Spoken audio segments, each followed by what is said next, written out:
You're listening to Comic Reflections, episode 31. I'm Nicholas Prom. And I'm Jeff Barnhart. All right, Jeff, so where are we starting today? We'll start with the Supermans. So we've got, what is that, Action Comics number 313? 1964. I was 2 years old when this was written. The end of Clark Kent's secret identity. The interesting thing about this is that everyone knows Superman. Everyone knows his friends, his enemies, and all this. So each Superman, it seems, starts off with some possible thing. In this one, his buddy Perry White and his pal Jimmy Olsen and Lois Lane are blackmailing him to for money, or they'll give out Clark Kent's secret identity. And I think this is interesting. They start at the front page, and then the rest of the comic story explains what happens and how he gets out of it. Sure. And it's interesting, and it's not done very much in other ones. I don't know. I think it's only in Superman it does this. I seem to see this kind of story happen to Superman a lot, and not much else. There are these strange situations where I think that they were. These were duplicates put in place by the Superman Revenge Squad, I think it was. Revenge Squad. Yeah. And they were just random alien races who Superman had defeated, and they had a loose, coalition together to get revenge on Superman. So it's all a trick, but he thinks that all of his friends at the Daily Planet have betrayed him. He thinks Laurie, the Mermaid, and Batman and Supergirl have all let his secret identity slip, and he's like, just what am I going to do? And then he stumbles upon the real plot against him. We were supposedly able to gather the clues, but one of the clues was that Batman was not had shaved, and now I would not have noticed. I mean, that would not have been a clue. Well, right. The whole thing is Batman tells him, oh man, I had to get up and hop to it because Commissioner Gordon asked me to guard this armored car. I didn't even have breakfast. And he hadn't shaved or whatever. Yeah. Or he wouldn't have shaved. Yeah, but so there was no 5 o'clock shadow. There's not a bat shaver in the car. Right. I mean, people do shave in cars. So. That's true. I would love to see, Batman with a beard, through the cowl. That would be kind of cool. I've seen that, I think. Occasionally. We've seen everything in the DC universe. Of course, you've seen the Batman with the rainbow costumes. Yeah, they're like, oh, those are terrible. Oh, I enjoyed it.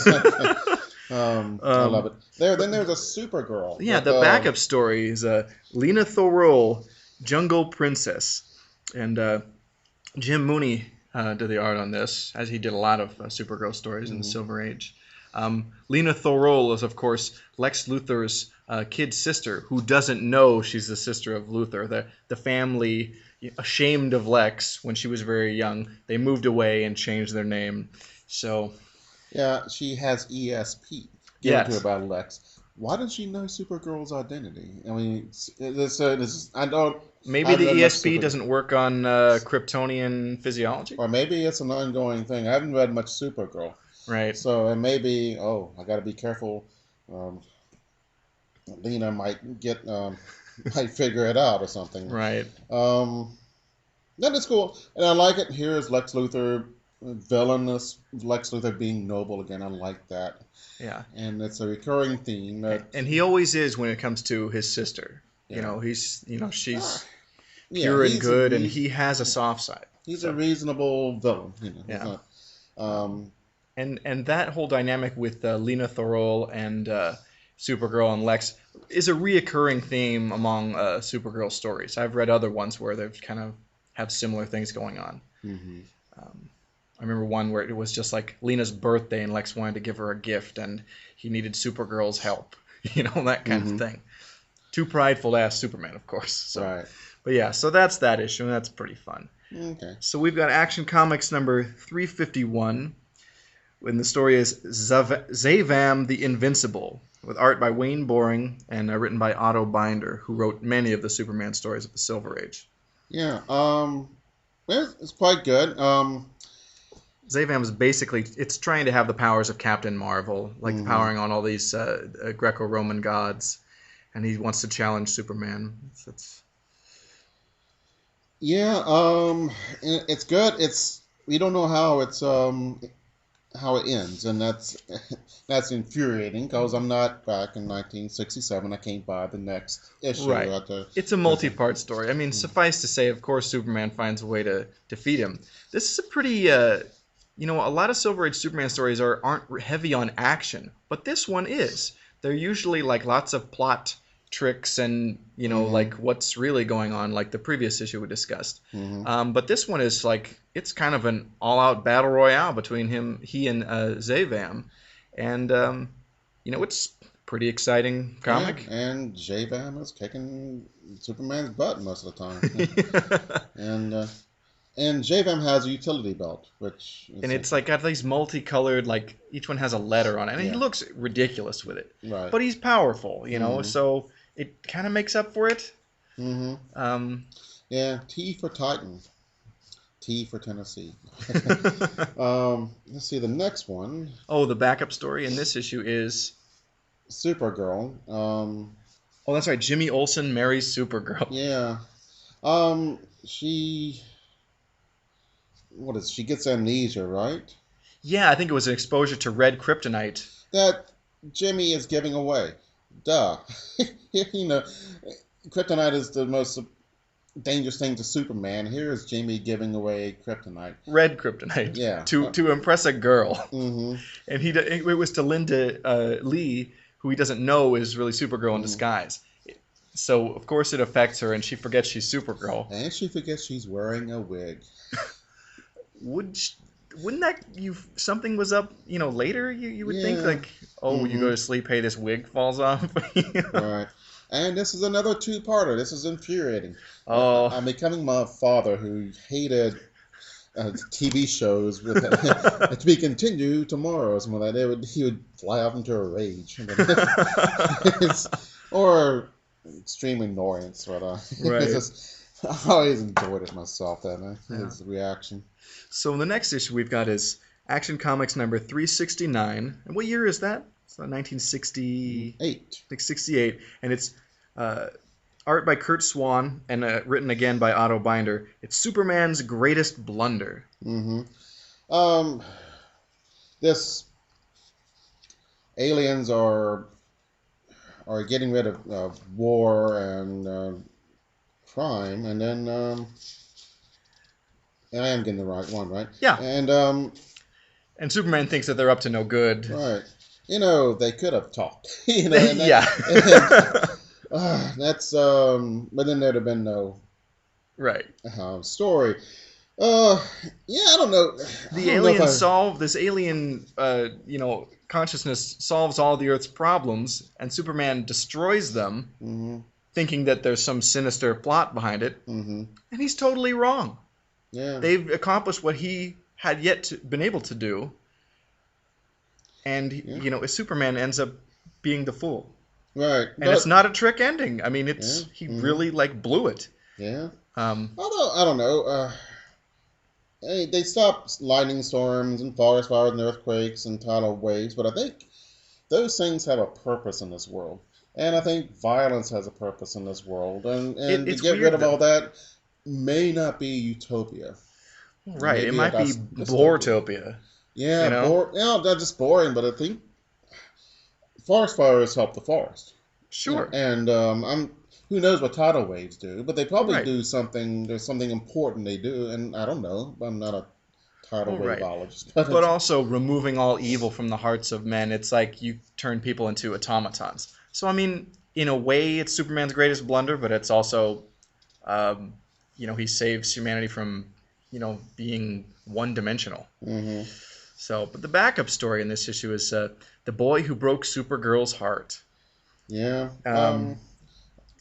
With art by Kurt Schaffenberger, who I'm not a great fan of, but this is okay. I like seeing things through girls' perspectives. I wonder if girls like this. Did girls buy Supergirl? Or was it? Yeah. I mean, prepubescent boys or prepubescent, or I think in the Silver Age still there was a not just a guy's medium. So I think girls definitely did read, Action Comics for Mhm. Supergirl, and especially the Superman family of books. There was all this romance and romantic tension going on. Mm-hmm. I think those are, and you look in the letters column. There's a lot of girls who write in. So Yeah. at least at the time, sure. Yeah. Wonder what happened. That's weird. Um,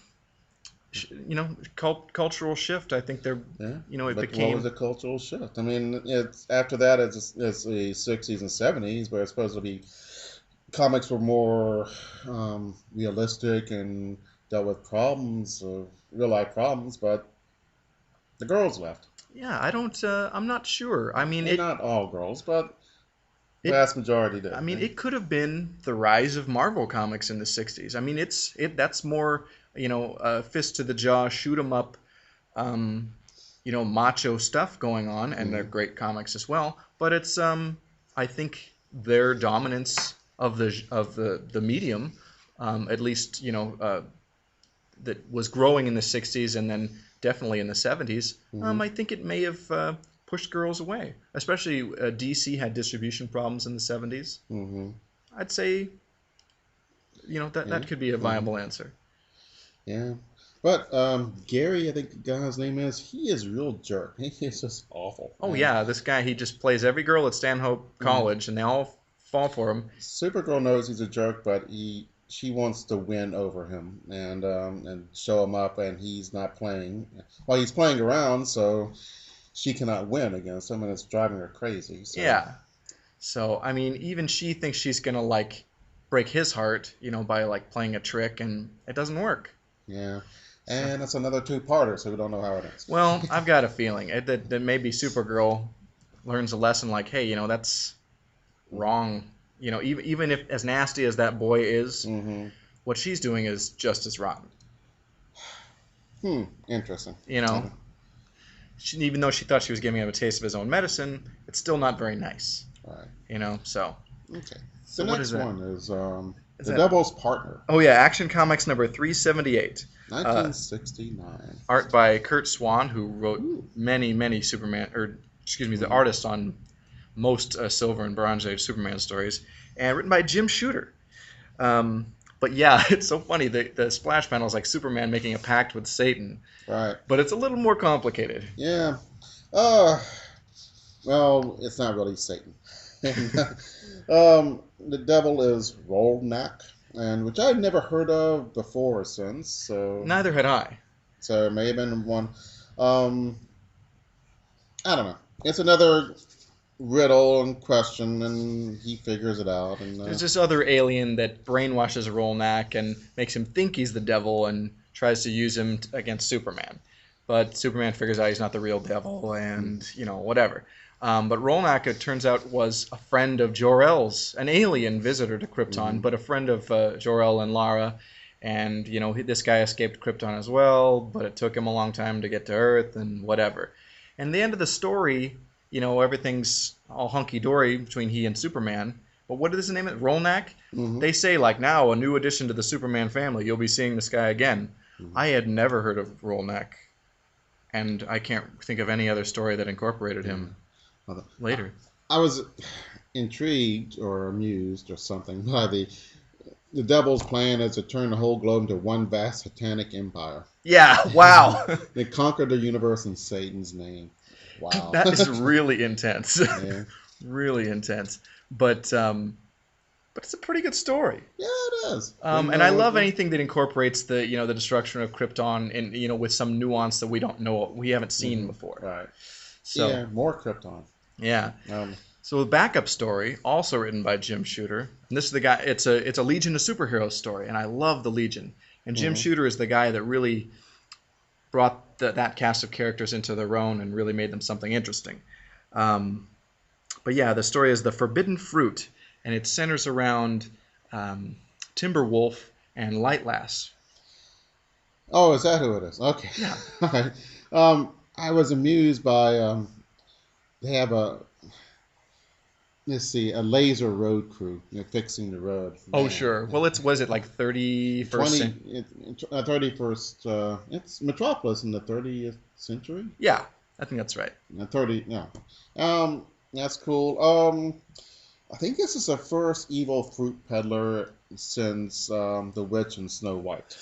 Yeah, and this is kind of a weird like drug story. It's kind of allusion to like the lotus eaters of like Which they mention, mythology. and then they give a little footnote Yeah, from Odyssey, yeah, and which I was impressed with. yeah. So, But this peddler sells, Timberwolf this fruit and gets him hooked on it. It's a euphoric feeling, and wants him to betray the Legion of Superheroes and try and get them hooked on drugs.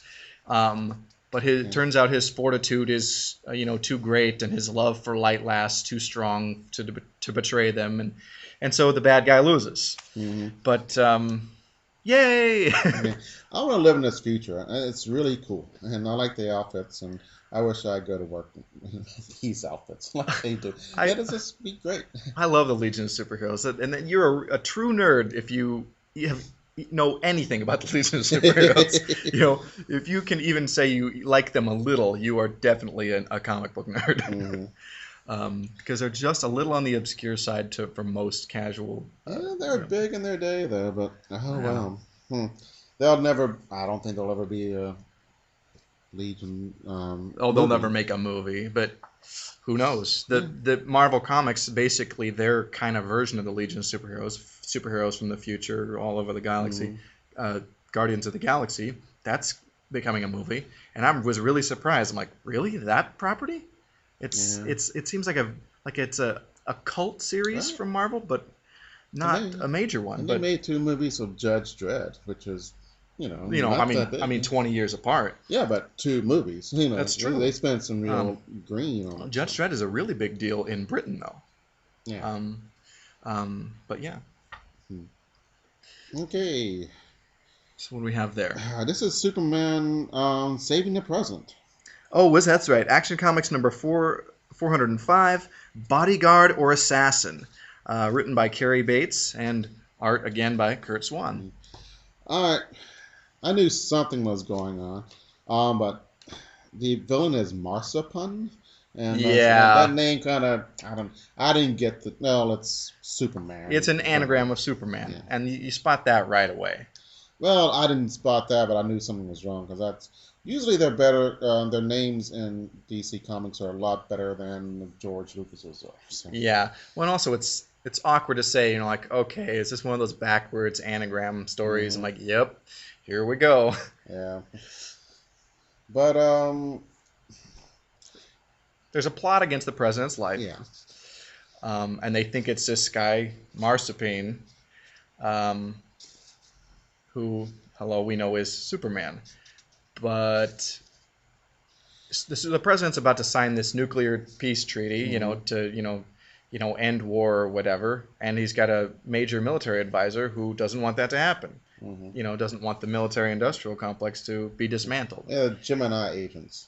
Yeah. An organization anxious for World War III. Wow. I would like to meet these people anxious for World War III. Yeah. I would like a World War III novel or World War III movie, but I'm not anxious for World War III. Does this story, have shades of Dr. Strangelove to you? Well, it has this general who's wearing, I don't know, Liechtenstein's general outfit. And I've never seen this uniform before. Vaguely Germanic, vaguely South American or something. No. I did not know that,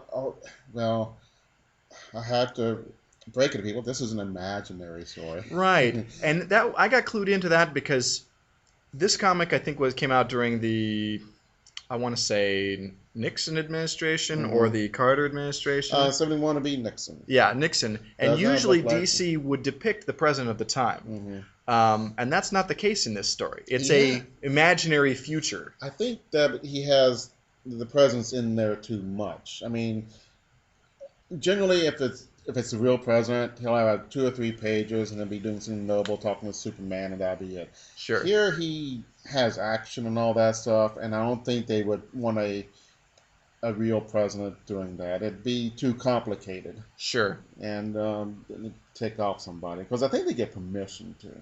Do they?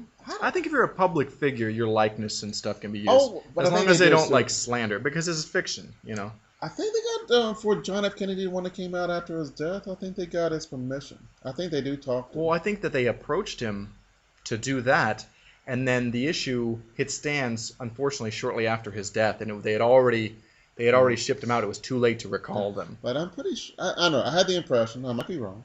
That Okay. they had permission to.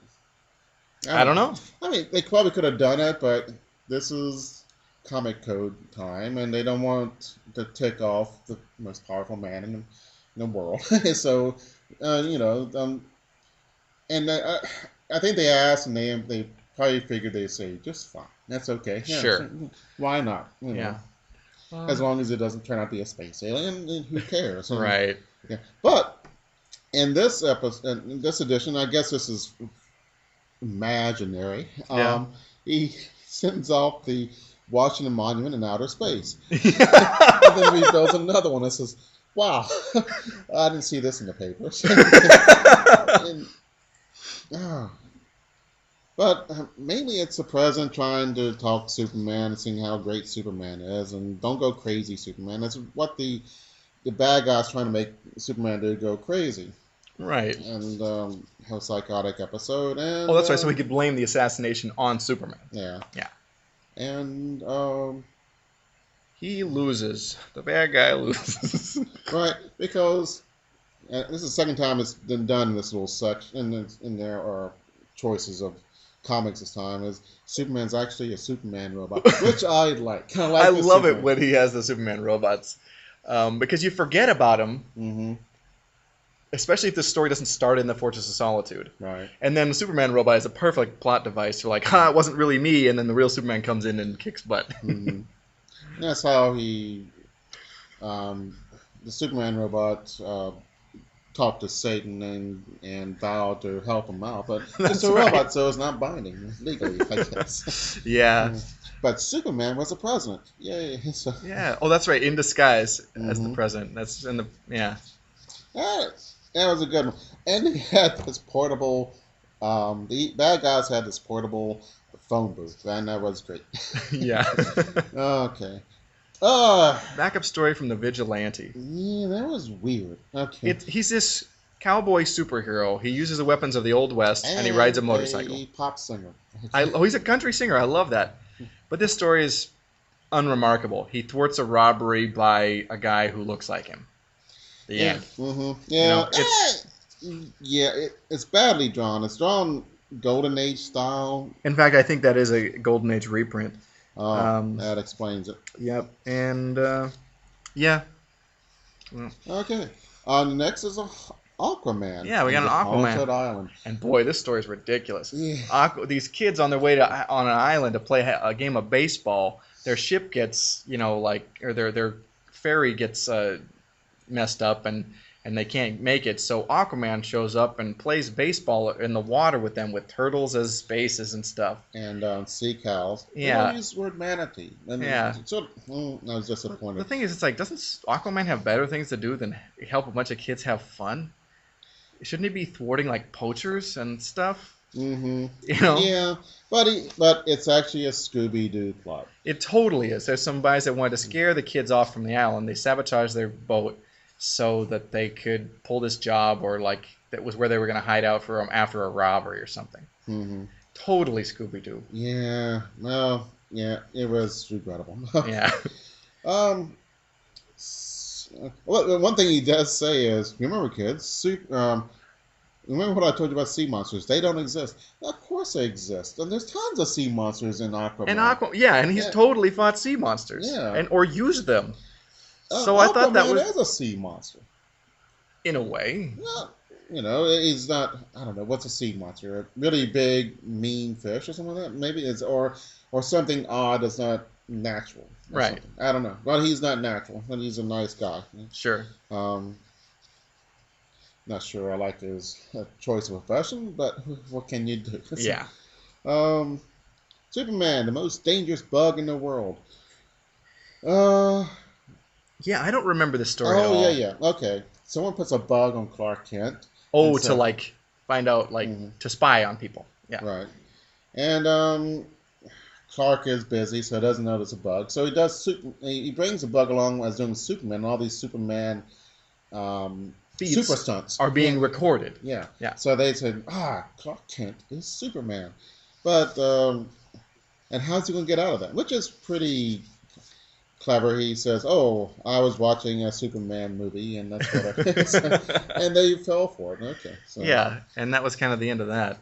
So we've got one more with Superman. Okay, and we had the first hippie bad guy. What is this? Action Comics number 413, The Voodoo Doom of Superman. And I'm going to name my kid Voodoo Doom. That would be a great band name. Yeah, it would. Voodoo Doom, okay. But the hippie guy is not just a... Well, he has long hair and John Lennon. Anyway, he wants to use voodoo to take down Superman, and it's working. Yeah, and... But it turns out he's not just any hippie. He's really Brainiac in disguise, and it's really super science that not voodoo. And Luthor gets wind of it, and so it's kind of a Luthor Brainiac team up. Yeah, and they're great because I don't know they have a great dynamic, and they hate each other and yet they're friends, you know. Yeah, so because they have their common goal. Hey, just destroy Superman. I don't know. It was fun. I think there was a backup story. Eclipso. Oh, yes. I love Eclipso, the man who destroyed Eclipso. And this story has wonderful art by Alex Toth. Yeah. So Eclipso, which I didn't know until I read this, was just regular Joe. Something happens to him. Well, he was a scientist. And he turns into this evil guy called Eclipso. And he's trying to get rid of this Jekyll and Hyde thing. Yeah. And that's a recurring theme with Eclipso stories. They're really fun. Mm-hmm. And so, yeah, I mean, the formula pretty much is guy tries to find a cure to rid himself of Eclipso. Something goes wrong. He becomes Eclipso. He's got to try and thwart Eclipso and clean up Eclipso's mess. Any kind of eclipse will cause a transformation. Yeah, weird light phenomenon. Anything will turn Bruce Gordon into this evil villain, Eclipso. Bruce Gordon. Yeah. Bruce and Gordon together. Is it Commissioner Gordon's son or something? Or no, there's no connection there. That's a heck of a coincidence. Well, Gordon's not an uncommon last name. No. Well, it is these days, but didn't used to be.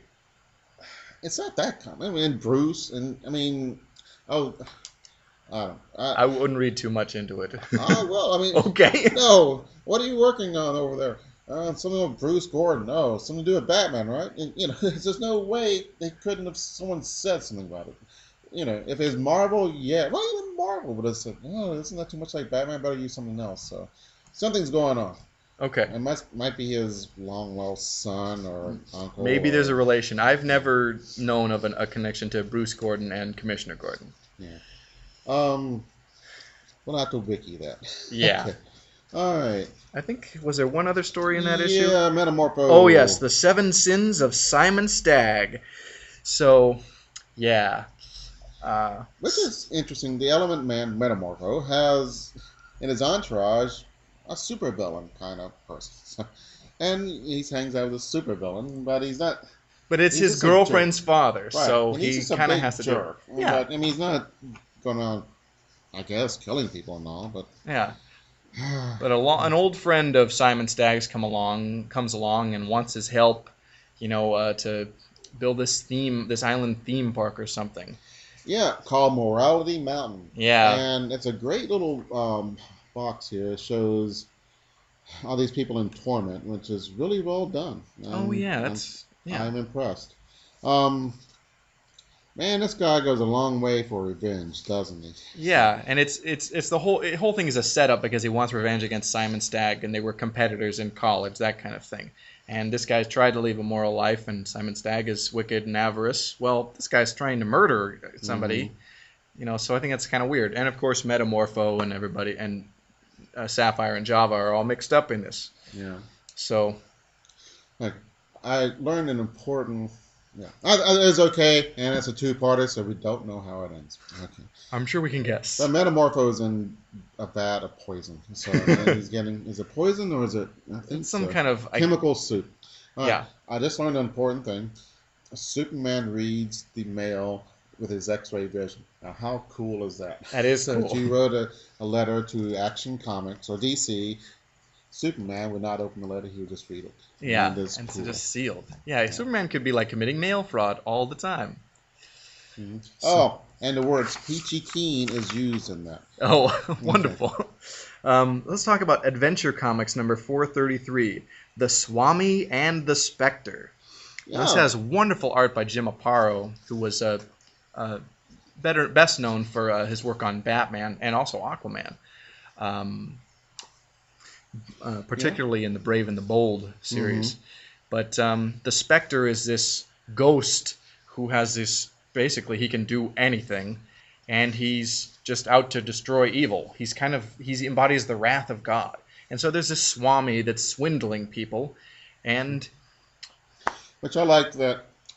I think people who swamis and yeah, are evil, and yeah, they're very clever, and they fool people who are desperately in need search of something. And I think that's I'm glad to see a comic book yeah, smashing them. And yeah, and the Spectre turns this guy into glass, and then knocks him over. yeah, we have another Spectre, and I want to bring this out already. Is that Spectre is like the Dexter, the mass Oh, murderer who oh, from kills on TV. yeah, and he really, I mean, these are vicious. I Oh, mean, sure. and it's kind of amazing. But he kills them gruesomely. Do you know the Spectre was created by Jerry Siegel? Really, Yeah, yeah, that is cool. yeah. I Yeah, you like want them. to talk about that other issue of Adventure Comics with the Spectre? Although, well, on Oh, this there's a one, there's backup story. Sure. Captain Fear, wonderful Great art draw. by Alex Nino. I Yeah, don't, this looks like he's the front a page looks like something from Haight Ashbury in the '60s. Very nice and definitely, and um, part of the big influx of Spanish artists in the late Silver Age. I think this is in the '70s, but so Bronze Age in the '70s. A lot of Spanish artists working in comics and coming to comics. And Alex Nino made a big name for himself. But yeah, it's Captain Fear. It's this Amerindian who joins a pirate crew and goes off on adventures. well, no, he becomes the pirate captain, That's right. Yeah, and it looks like it's going to be cool. Very, very well drawn. yeah, Extremely good. yeah. This is this is I art. like Alex Nino's stuff, and I would love to see Jerry Towlock do some ink with this. I think that would be a perfect combination. I wonder Hmm. if they ever work together. But it's awesome. This is the best. This is as good as it gets. And this I think was serialized at least for a while in Adventure Comics, but Okay. I don't I'd know a like to lot look at. about that serial, but it's cool. Mm-hmm.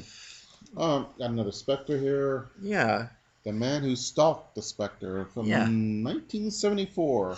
And this issue, I want to say it's Adventure Comics number 435. Yeah, there's a reporter who looks like Clark Kent, and there's a big gag about that in the story. But he's not. Oh, he's not? No, I it's got the not. entire. The whole time you thought it was Clark Kent? Yeah, Nope. It's just a guy that looks like him. Because Superman wouldn't have just stand by and let the Spectre I turn that guess guy. not. Yeah. There's all these mobsters that the Spectre's hunting down and killing off. And one's frozen solid or, other weird things. And this reporter tracks out down the last member of this gang that the Spectre's after. He's like, look, you got to turn yourself in because you're going to be killed. And he's like, forget it. They'll send me up the river for life.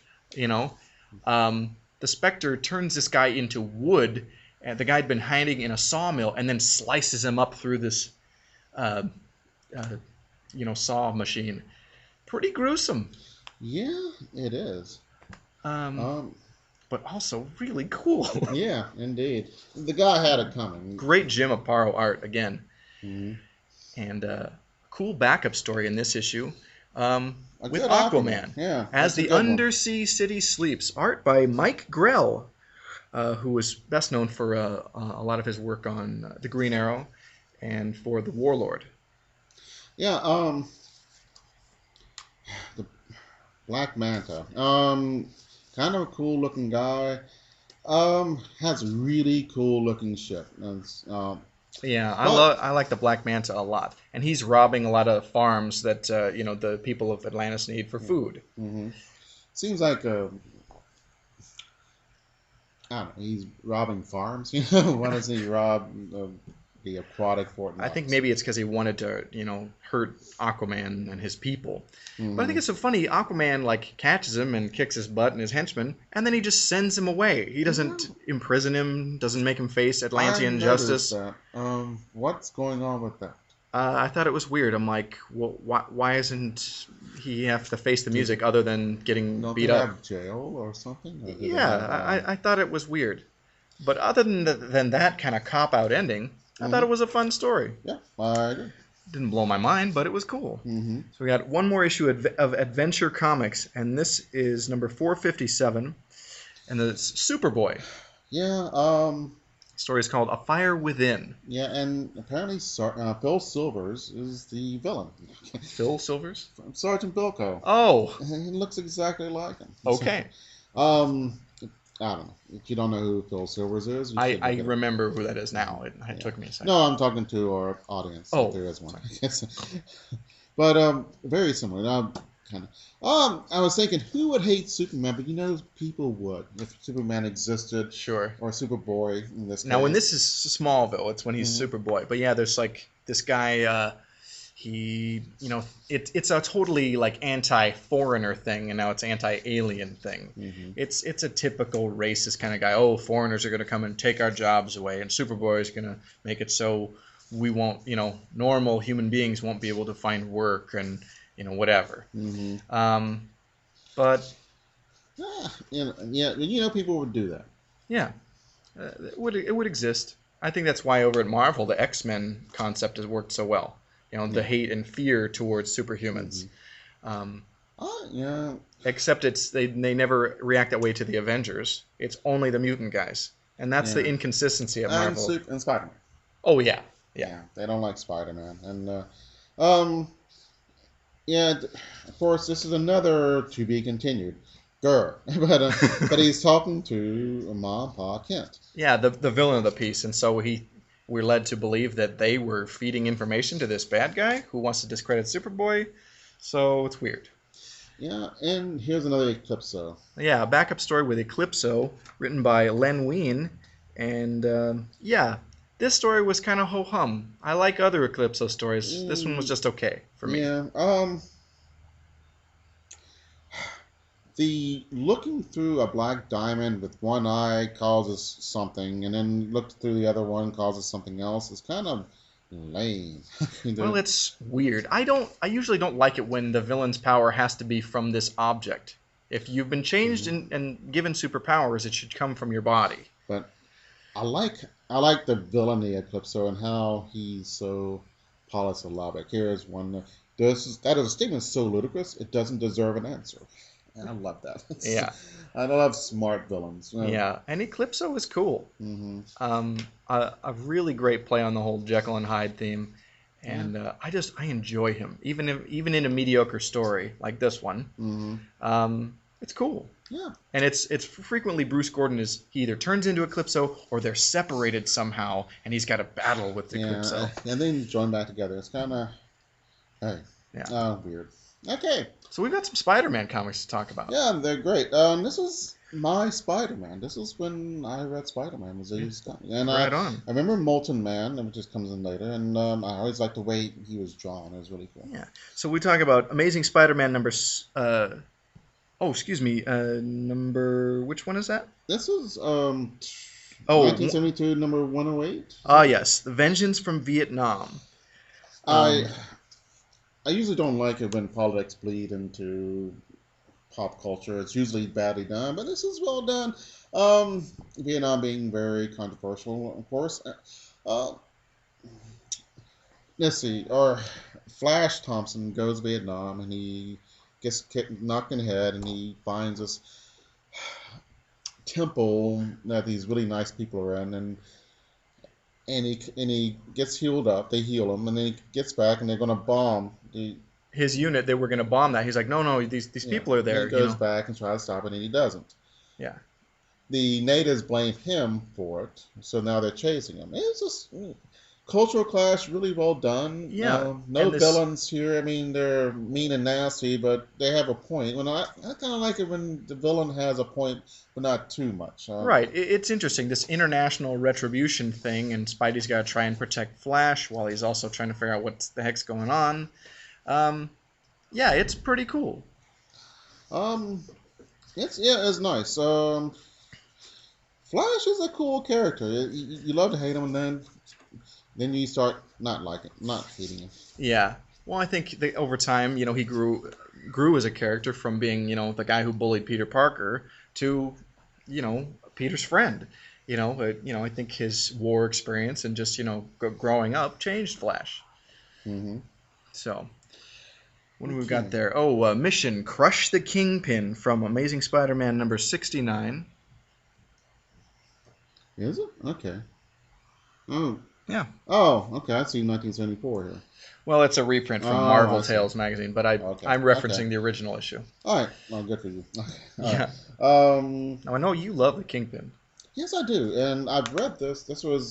I've read this before in a compilation, and Kingpin is smart. He's powerful, really clever, and I like cleverness Yeah. in all art, and this is really clever. Yeah, and he was always used effectively with Spider-Man, and then even more so once he became a Daredevil villain. Mm-hmm. And I think that took the character to even greater heights. Yep. Both characters, Mm-hmm. Daredevil and the Kingpin. Right. Um, Yeah. The action is really good. The Kingpin almost wins, and it's yeah, well done. It's yeah, great just art by John Romita and Jim Mooney, mhm. and you know Stan Lee's still writing Spider-Man at this time, Mhm. so right on. Yeah. Really cool. Really well done. Yeah. I can't say any more about Well, yeah, the it. Kingpin used like this student protest to kind of cover a robbery and pin it on these kids, and then he's going to turn around and pin it on Spidey. Hmm. And Robbie Robertson from the Daily Bugle, his son is kind of all tied up in that. And so it's interesting. There's layers in that story too. Yeah. There was trying to get a low income dorm. Uh, I had never heard of that, but it's interesting. I wonder that was It really was big back then. perhaps it was a topical issue at the time. Hmm. So Okay. The next one is Madness Means the Mind Worm. yes, from Amazing Spider-Man number 138. What Peter is needs a new apartment and He's evicted. he moves in with Flash. Hmm. Um, There's Flash again. And in Flash's neighborhood, there's this weird, deformed guy who has mental powers, the Mind Worm, and he's using it to control people in the neighborhood. And Spidey finds out about it and kicks his butt. Yeah, he's one of the more creepiest, nastiest villains. Yeah, it I, was really weird, and not just a one-time villain. At some point later, there's a return of the Mind Worm. But yeah, it's kind of like a weird, deformed body, but lots of upper body strength as well. yeah, Um, dwarfism perhaps. I'm not sure. Polio, who knows? But he was But definitely deformed and as a they lived next to a government. His parents lived next to a government testing facility, oh yeah, and he came out to form. Most other babies were stillborn apparently, and sure. he ends up killing his parents. Oh wow, that's Uh, right. yeah, it's very disturbing. Nicely done. Really ugly villain. Yeah, Um, yeah, but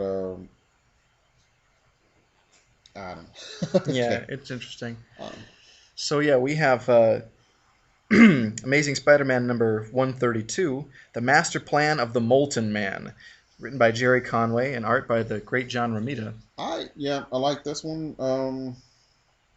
I was never crazy about the Molten Man, but I appreciate his there's a sympathetic element to him. He's got this condition and he's trying to cure himself. And it puts Spider-Man in a weird moral position because the guy is committing victimless crimes to try and, like robbery, to try and, solve this condition that he can't be with people. He's burning alive all the time. Um, that's wrong, but but you can Spider-Man, understand it. I but mean, Spider-Man just goes and fights him, what, because he's robbing stuff? uh, Mm, instead of trying to help him or looking the other way. well, There's a moral ambiguity here, and sometimes when in this the case of the villain who's just committing crime to try and heal themselves is where I feel the hero fighting against them is in the wrong to a certain degree. yeah. Although the mold man doesn't help, he's kind of belligerent. Right.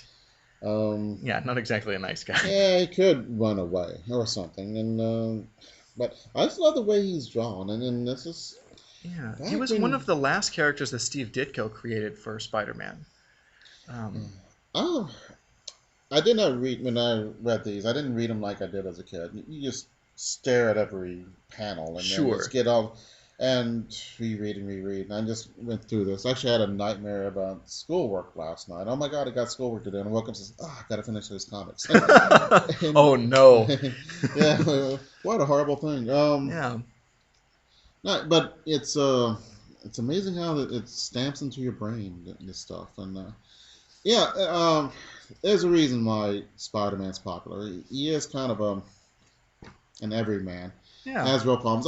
Although I think he has too many problems. Aunt May is too sick, and he's Right. evicted in this one. Although in 2 issues that we read for this episode, Spidey is sick. Yeah, he's got a cold. He's got a flu, and Yeah, it's and that's what happens in this next issue, Unmasked at Last. hmm And that's from Amazing Spider-Man number 87. And Peter's like, he thinks he's losing his powers, he's feeling sick, and he reveals at Gwen's birthday party that he's Spider-Man. hmm Um, but they kind of blow it off because it turns out he has the flu. Yeah. But he doesn't know that. He thinks, his Right. world is coming hmm apart. So there's a lot of that brooding introspection. Oh, poor it! How sucky it is to be Peter Parker stuff going on, and it kind of have a flashback to I think his first or an early battle with Doctor Octopus, where he was unmasked and Doc Ock was like tossed into Yeah. the gutter hmm because he thought he was just pretending to be Spider-Man. Right. He couldn't believe that this kid Peter Parker was Spider-Man. Um, And that's kind of cool. And this is a DC. This is a Superman story here. yeah, And the impossible thing in the very first page, something impossible happens in this world, yeah, and he spends the rest of the um, comic trying to resolve that issue. sure, And the impossible thing, him telling everybody who he is, and that's interesting. yeah. Um, So yeah, I think was that all our issues we had for I today? think so. Yeah, Yeah. It's interesting that in the '70s the Marvel comics are one story. And the ones in the DC we were looking at had three stories in it. Sometimes, I like having backup stories. yeah, they. Uh, I think comics now are not as chock full of stuff as they were back then. Some of the stories are too rushed sometimes, I think, and they could have been expanded. Some of these longer ones could have been shortened. But Yeah, in general, I don't know. yeah. Especially in Spider-Man, you've got lots of subplots with other characters going on, and that's the ongoing soap opera. Um, and then the villain of the week or the problem of the issue. hmm Um, but I think it's created a world that endured Spider-Man to a lot of people because he wasn't a millionaire or an alien who could just do hmm anything because they had all these resources. Yeah. He's always broke, and people don't like Spider-Man in his world. So, hmm Yeah, and it makes it interesting. There's room for everything. yeah. There isn't, I don't, but he's the closest to an average person. But even then, an average person getting superpowers. When you get superpowers in the comics, you either are good or are evil. You go fight crime and save people, or there's no in between. I don't know if I got superpowers, what would I do? I don't know. That's an I'd interesting make a little more question. money or something Yeah. like that, but I wouldn't go around robbing people. Well, Or right. I mean, would you, if it would, depending on what the power was, but I mean, maybe people, I mean, I'm sure it would, in real life, if people gain superpowers, some people would just use them to subtly, uh, you know, gain, hey, make there's a their wreck, lives I'll go better. help them, or something, or I know. that wouldn't be a very interesting comic, It's Well, Super Jeff and the ketchup bottle that would not open. well, you gain telekinetic, Something. telekinetic powers, for instance, and you go Hmm. and you clean up at Vegas. Yeah, I, It's yeah, and that would be it. But yeah, that would be wrong. But then it they're would be. stealing too, so Yeah. Um, so so, that's a but yeah, moral I mean, conundrum. I think I think honestly, more people would turn to supervillainy given I'm not so sure. superpowers. I don't know. I think it would also I depend on think the that person. the Batman's I think it would just Batman the Dark enhance Knight. who you are already or what you really want. Hmm. So who you are or who you want to be would be manifested and enabled by whatever superpowers you had. You know? Yeah, S- yeah, true. But I think that most people are nice, and I think that I they're like not that. going to be, Aw. huh? Aw. I Yeah, like that. That's yeah. nice. I, they're I less would use evil, my and powers for good, of course. yeah. I think I would. I'd probably do something mischievous or something, but it'd be Silver Age Superman mischievous. It wouldn't be Joker. Make someone look foolish and bahaha, and then you Yeah, just go on your way. yeah, or help them. Oh, that was just a super joke. Oh, Hmm. But yeah, I guess Kick-Ass, the oh, comic book, is sure. kind of he has the superpower of being a metal plates in his head, so he can take more damage, and that's Oh yeah, he's totally a guy. He gets his butt kicked all the time. mhm. I like that world with no superpowers, and it references Marvel and DC comics alike a lot. Mhm. Um, Yeah. yeah, But that's interesting. But in comics, it's never.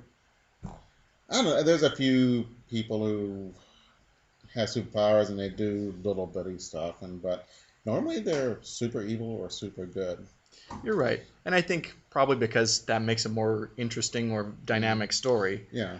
Having those people, minor characters who use superpowers subtly, that exists. Hmm. Um, but yeah, by and large, you want to see the big flashy, do-gooder or evildoer. So yeah. Yeah. So I Hmm. don't know. I think do we want to wrap it up for today, I Jeff? guess so. It was a All good right. time. Yes, always. This has been Comic Reflections. We'll see you next week.